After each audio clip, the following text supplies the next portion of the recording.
Pemirsa, Anies Baswedan menyinggung fenomena ordal alias orang dalam yang semakin menjadi-jadi. Pernyataan itu ia lontarkan terkait pernyataan Prabowo Subianto yang merasa tidak ada masalah dengan putusan MK dalam hal batas usia capres-cawapres. Fenomena ordal ini menyebalkan. Di seluruh Indonesia kita menghadapi fenomena ordal.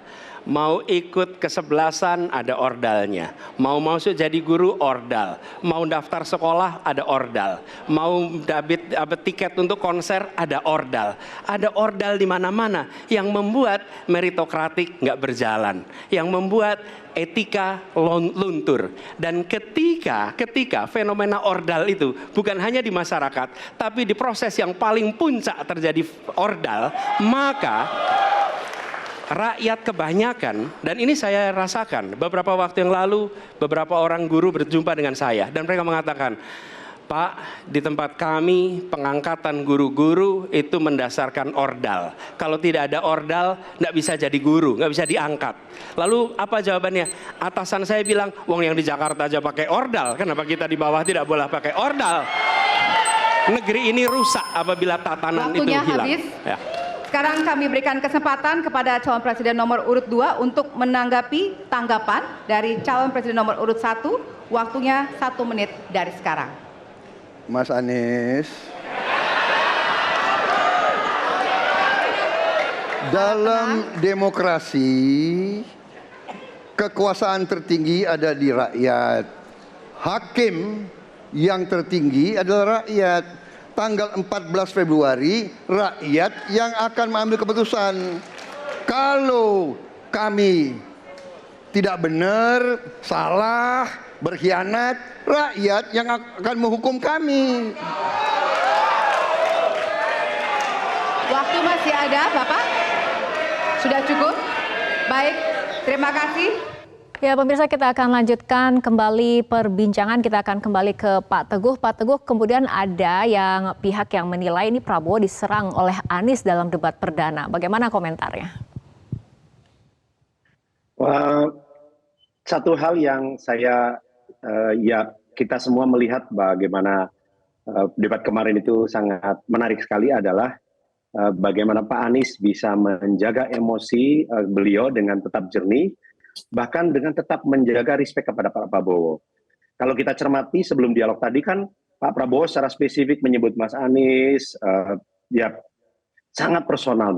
Dan Mas Anies tidak terpancing untuk kemudian membalas itu dengan membalikan kepada Pak Prabowo.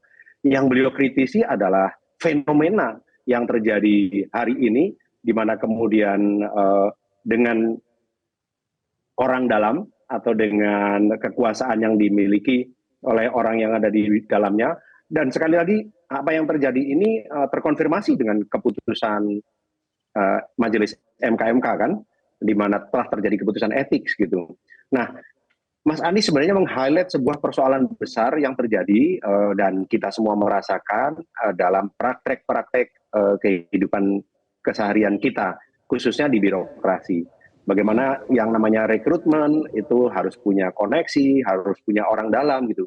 Yang Mas Anies tekankan adalah prinsip meritokrasi, yaitu kalau memang orang punya kualitas, siapapun dia, harusnya dia bisa mendapatkan kesempatan. Nah, fenomena yang makin marak ini yang sebenarnya secara umum Mas Anies hantam ini.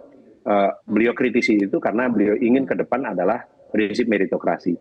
Beliau tidak terpancing untuk kemudian menyalahkan atau untuk membalas kekecewaan Pak Prabowo terhadap Mas Anies. Dan yang kedua, kalau kita lihat Pak Prabowo malah justru tidak mengelaborasi fakta atau katakanlah tesis yang Mas Anies sampaikan tersebut, bahwa hari ini fenomena orang dalam yang kita bahasakan menyebalkan itu mengganggu kehidupan berbangsa dan bernegara kita. Oke, baik, kita ke Mas Dimas. Mas Dimas, dalam alur debat sendiri, terutama untuk sekelas capres, ini artinya sebetulnya lazim kan kemudian mengajukan pertanyaan ataupun pernyataan yang sensitif ataupun mungkin yang memang mewakili benak masyarakat ataupun benak publik itu sendiri. Sangat wajar dan harus begitu, Mbak, karena memang rakyat butuh itu. Cuman memang masing-masing tim sukses itu mencoba untuk memframing dari tiap-tiap calonnya yang dianggap kepleset atau gagal dengan justifikasi tertentu ya dalam merespon isu-isu yang berkembang. Menurut saya dengan segala hormat, kandidat nomor 1 dan kandidat nomor 3 itu cukup berani loh, dan memang kandidat nomor 2 pressure-nya luar biasa karena memang selain sudah maju beberapa kali gitu ya dan kalah, dan lalu kemudian sekarang berpasangan dengan sosok yang kontroversial, dalam ini adalah putranya Pak Jokowi sendiri, which is itu adalah Gibran. Nah, isunya kan di situ dan serangannya luar biasa kepada kepada Pak Prabowo. Tapi ini yang diangkat oleh Anies Baswedan itu tidak semata-mata terkait dengan personal politiknya Prabowo, tapi ini adalah praktek bernegara yang real yang dirasakan oleh rakyat. Dan menurut saya di anak-anak muda hari ini, saya ingin mencoba untuk memperkuat. Saya sepakat banget yang disampaikan oleh Anies Baswedan tadi, bahwa hari ini kan rasa keadilan rakyat itu justru semakin bukan hanya tergerus, tapi juga ini potensi untuk menurunkan semangat republikanisme dari republik ini, Mbak. Jadi republik ini kan didirikan oleh founding father. Ini kan Indonesia ini semua untuk semua. Dan hari ini problem kita ini kesenjangan, bukan hanya Jakarta luar Jakarta, Jawa luar Jawa, tapi antara elit dengan rakyat. Elitisme dalam politik ini adalah musuh bersama. Dan itu yang bermasalah kemudian adalah tertutupnya akses yang sama untuk semua anak bangsa, ya kan? Nah, ini menjadi problem besar dari negara hari ini, apalagi jika ditambah dengan persoalan anak mantu nih, bukan anak bangsa. Itu adalah mengkhianati republikanisme, Bang, semangat dari spirit founding father kita. Ini akses terhadap pendidikan yang baik, akses terhadap kesehatan yang baik, akses terhadap pekerjaan, akses terhadap dan seterusnya. Dan ini sesungguhnya yang dirasakan oleh publik hari ini, dan yang disampaikan oleh Mas Anies tadi, fenomena ordal itu valid dan itu dirasakan oleh rakyat menurut saya. Mau jadi guru susah, mau jadi ASN honorer bahkan itu juga luar biasa. Baik, kita terakhir ke Pak Teguh. Pak Teguh, kita berbicara sedikit ke depan, ini strategi berikutnya di debat kedua akan seperti apa, Pak Teguh? Bocorannya seperti apa?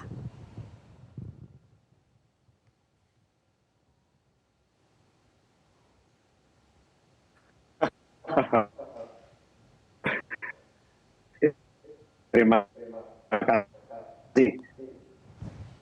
Terkait strategi, tentu calon wakil yang berikutnya kan untuk tetap tampil alami apa adanya, menjadi diri mereka sendiri, fakta menghadirkan suasana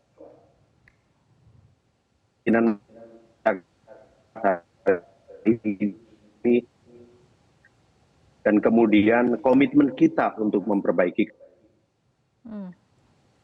Baik, kita tunggu saja. Parameter apakah demokrasi kita berjalan dengan Mas Anies dan Gus Muhaimin menjamin bahwa nggak akan ada satupun anak bangsa yang nampaknya ada sedikit gangguan komunikasi dengan Pak Teguh Juwarno, tapi kita tadi sudah mendapatkan poinnya. Kita tunggu saja kemudian bagaimana penampilan dari para capres berikutnya di debat yang kedua. Terima kasih Pak Teguh Juwarno dan juga Mas Dimas telah berbincang bersama kami di Metro hari ini. Jelajahi cara baru mendapatkan informasi. Download Metro TV Extend sekarang.